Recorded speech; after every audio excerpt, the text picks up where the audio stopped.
নমস্কার বন্ধুরা, ঝুমাস কিচেনে তোমাদের সবাইকে স্বাগত। আশা করি বন্ধুরা তোমরা প্রত্যেকেই ভালো আছো এবং সুস্থ আছো।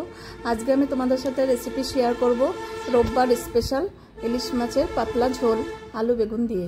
এবার দেখো, ইলিশ মাছটাকে আমি সবার প্রথমে ধুয়ে নুন হলুদ মেখে নিয়েছিলাম। আর এখানে আছে আলু বেগুন লম্বা লম্বা করে কেটে নিয়েছি।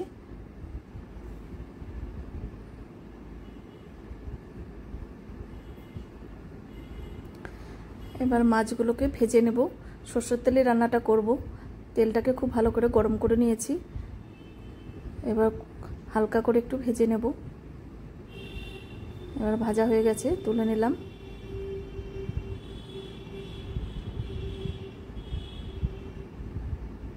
এবার অল্প কালো জিরে ফোড়ন দিলাম। এই আলু বেগুনের ঝোলে দেখবে কালো জিরাটাই বেশি ভালো লাগে। এবার সবজিগুলো দিয়ে দিলাম। এবার হাফ চামচ হলুদ আর হাফ চামচ নুন দিয়ে দিলাম। এবার একটু সেদ্ধ করে নিতে হবে।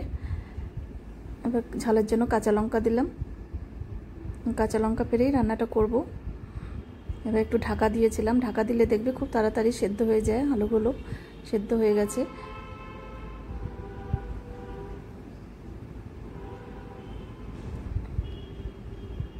এবার তেলটা একটু ফাঁকা করে নিয়ে আলু বেগুন আর তুললাম না, ওর মধ্যেই আমি দিয়ে দিলাম মশলা আর একটু আদা বাটা আর জিরে বাটা 1 চামচ, আদা বাটা হাফ চামচ।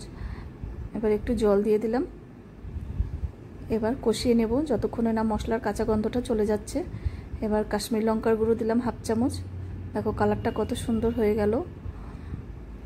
এবার দেখো খুব ভালো করে কিন্তু কষানো হয়ে গেছে, তেল ছেড়ে দিয়েছে, এতেই বোঝা যাচ্ছে কষানো কিন্তু হয়ে গেছে।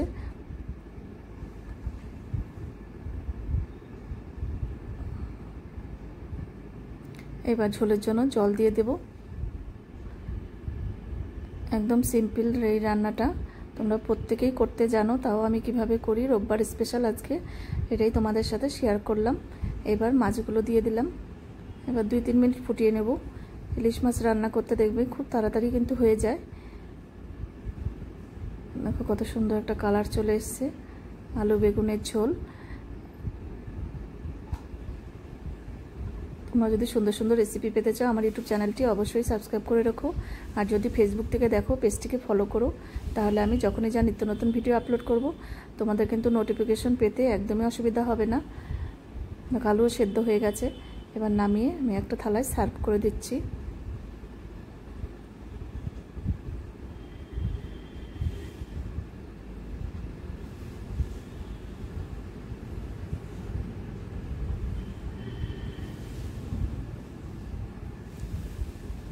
আজকে তাহলে আমি এখানেই রাখছি। এর পরের দিন আবার নতুন কোনো রেসিপি নিয়ে তোমাদের সামনে হাজির হয়ে যাব। এই গরমে তোমরা সবাই সুস্থ থেকো, ভালো থেকো। টাটা বন্ধুরা।